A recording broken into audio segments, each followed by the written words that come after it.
हरे कृष्णा, दैव प्रणाम आप सभी को। तो आज एक हम बहुत सुंदर विषय लेकर आए हैं, घर में आध्यात्मिक वातावरण। तो घर में हमें आध्यात्मिक वातावरण कैसे बनाना चाहिए, कैसे होना चाहिए, इसकी हम आज चर्चा करेंगे। तो स्पेशली जो संस्कृत भाषा में विवाहित व्यक्तियों के लिए दो शब्द दिए जाते हैं और हमारे शास्त्रों में भी प्रमाण है कि जो विवाहित है, वैवाहिक जीवन में प्रवेश करते हैं, वो दो प्रकार के होते हैं, गृहस्थ और गृहमेधी।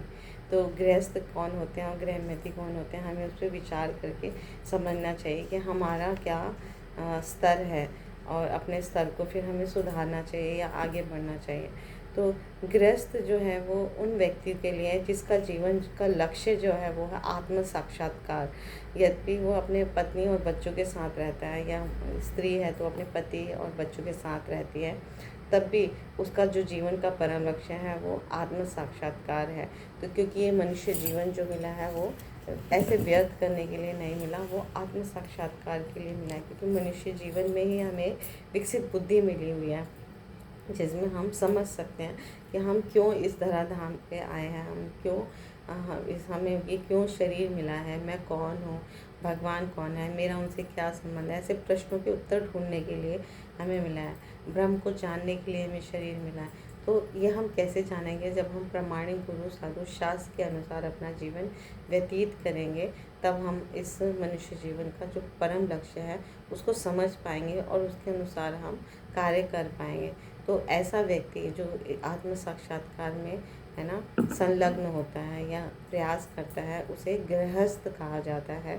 चाहे वो अपने परिवार के साथ हो या बच्चों के साथ हो, लेकिन वो व्यक्ति गृहस्थ कहलाता है। और दूसरे प्रकार के विवाहित व्यक्ति का नाम होता है गृहमेधी। तो गृहमेधी वे व्यक्ति होते हैं जो भौतिक सुखों में लीन रहते हैं, हमेशा इंद्रिय तृप्ति की कामना करते हैं। उनके जीवन का कोई आत्म साक्षात्कार को कोई दूर दूर तक वो ना चिंतन करते हैं, ना मनन करते हैं, केवल और केवल अपने जीवन को व्यर्थ गंवा देते हैं। तो अब हमें समझना है कि हम किस कैटेगरी में, अगर हम वैवाहिक जीवन जी रहे हैं तो हम गृहस्थ हैं या गृहमेधी हैं। तो हमें ये जानना है, और अगर हम गृहमेधी के स्तर पर हैं तो हमें इससे ऊपर उठना चाहिए, भक्तों का संग करना चाहिए, जानना चाहिए कि हमारा जीवन का क्या लक्ष्य है, हमें इस जीवन में केवल इंद्रिय तृप्ति करनी है या आत्म साक्षात्कार करना। तो अगर हम गृहमेधी हैं तो हमें गृहस्थ के स्तर तक उठकर अपना जीवन धन्य बनाना चाहिए। तो एक गृहस्थ का जो घर जो होता है उसे गृहस्थ आश्रम कहा जाता है, और यह एक आश्रम है क्योंकि यहीं पर आध्यात्मिक जीवन का निर्माण होता है।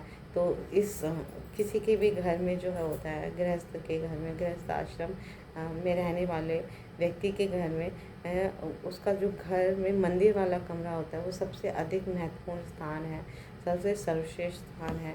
क्योंकि एक गृहस्थ व्यक्ति जो है वो अपने परिवार के सभी सदस्यों के साथ है ना स्वयं को भगवान का सेवक मानते हैं, और प्रत्येक कार्य जो है भगवान की सेवा के रूप में करते हैं, और अपने कार्य का फल भी भगवान को अर्पित कर देते हैं। तो सेंटर में राधा कृष्ण है, अगर केंद्र में राधा कृष्ण है, भगवान है, तो उसका जीवन जो है सुचारू रूप से चलता है और अपने जीवन का परम लक्ष्य वो गृहस्थ आश्रम में भी रहकर प्राप्त कर सकता है। तो इस तरह से घर में भगवान श्री कृष्ण का या भगवान का शिव विग्रह रखें, उनकी पूजा करना चाहिए हमें।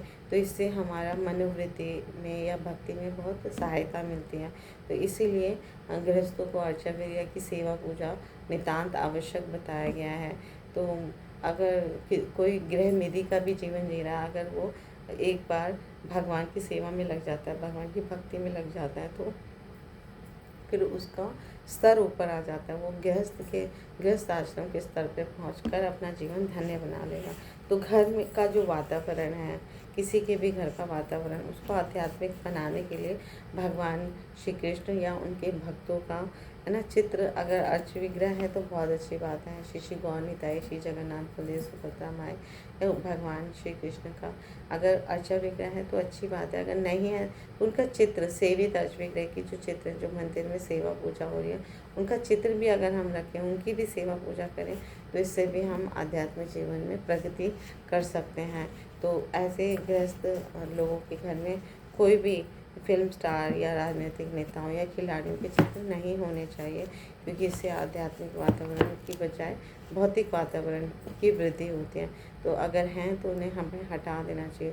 तो घर में वातावरण को शक्तिशाली ढंग से आध्यात्मिक बनाने का एक उपाय है कि शिव बाबा जी के समस्त ग्रंथों का सेट होना चाहिए। श्रीमद् भगवद गीता, भागवतम, चैतन्य चरितामृत और शिव बाबा जी के अन्य पुस्तकें, छोटी छोटी पुस्तकें भी पूरा सेट हमें रखना चाहिए।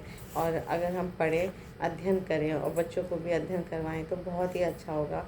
सबको एक आध्यात्मिक प्रगति मिलेगी। और क्योंकि ये ग्रंथ जो हैं वो कोई और नहीं है, भगवान से अभिन्न है, भगवान के साहित्यिक अवतार कहे जाते हैं और शिव विग्रह की तरह ये भी पूजनीय हैं, है ना। तो हमें इनका समय समय पर निरंतर श्रवण करना चाहिए, पढ़ना चाहिए, अध्ययन करना चाहिए, है ना। दूसरों को समझाना भी चाहिए।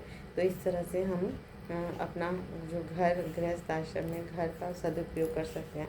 तो भगवान की सेवा पूजा करने की सबसे सुंदर वैदिक भक्ति हमें करनी चाहिए।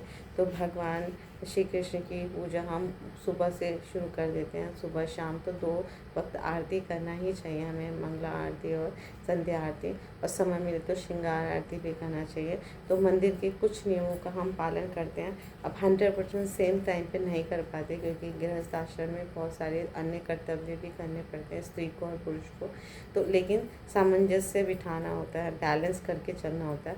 और भक्ति के इस जीवन के जो कर्तव्यों को निभाते निभाते भगवान की भक्ति को मुख्य केंद्र भगवान का भक्ति होना चाहिए। जो भी घर में बनाए भगवान को पहले भोग लगाना चाहिए, तभी उसको उस प्रसाद को बांटना चाहिए, वितरित करना चाहिए। भगवान के आरती और कीर्तन करना चाहिए। ऐसा करने से हर गृहस्थ व्यक्ति को या हर व्यक्ति को एक दिव्य अनुभूति का आनंद होगा, है ना। तो प्रामाणिक भजन को गाना चाहिए, वैष्णव भजन गाने चाहिए। और अगर हमें गाने का समय नहीं है, पढ़ने का समय, तो लगातार निरंतर सुनना चाहिए। कैसेट के माध्यम से, मोबाइल के माध्यम से, टेलीविज़न के माध्यम से इन भजन को, हमें वैष्णव गीत को सुनना चाहिए, गाना चाहिए कैसेट चला के, ताकि घर में एक आध्यात्मिक वातावरण की उत्पत्ति हो, है ना। चारों तरफ फैले आध्यात्मिक वातावरण। तो माता पिता का यह कर्तव्य है कि वे बच्चों को बाल्यकाल से ही श्री कृष्ण भावना भावित जीवन की शिक्षा प्रदान करें। पिता का अपनी पत्नी और बच्चों के प्रति गुरु के रूप में एक विशेष कर्तव्य है।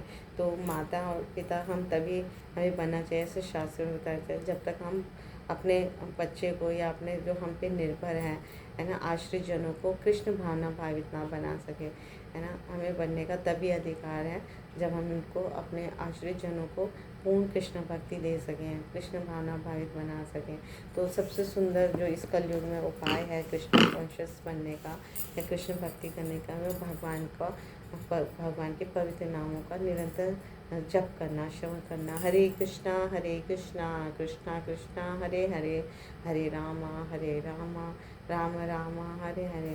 तो इसी प्रकार जब हम भगवान के पवित्र नाम, रूप, गुण, लीला, धाम का श्रवण करेंगे, कीर्तन करेंगे, स्मरण करेंगे, प्रमाणिक गुरु साधु शास्त्र के अनुसार अपना जीवन यापन करेंगे, तो हम किसी भी आश्रम में रहें, घर का जो वातावरण है वो हमेशा आध्यात्मिक वातावरण बना रहेगा। तो ऐसे हम अपने घर को आध्यात्मिक, है ना, आध्यात्मिक जगत में परिवर्तित कर सकते हैं। और घर में ही आध्यात्मिक वातावरण का निर्माण करके भक्ति पथ पर सही ढंग से सुचारू रूप से चलते हुए अपना मनुष्य जीवन सफल बना सकते हैं। और गृहस्थ आश्रम में भी भगवान को प्रसन्न करके अपना जीवन धन्य कर सकते हैं, परम लक्ष्य प्राप्त कर सकते हैं। Thank you so much. Guru Maharaj की जय, श्री प्रभुपाद की जय, आप सब भक्तों की जय। हरे कृष्णा। धन्यवाद आप सभी को।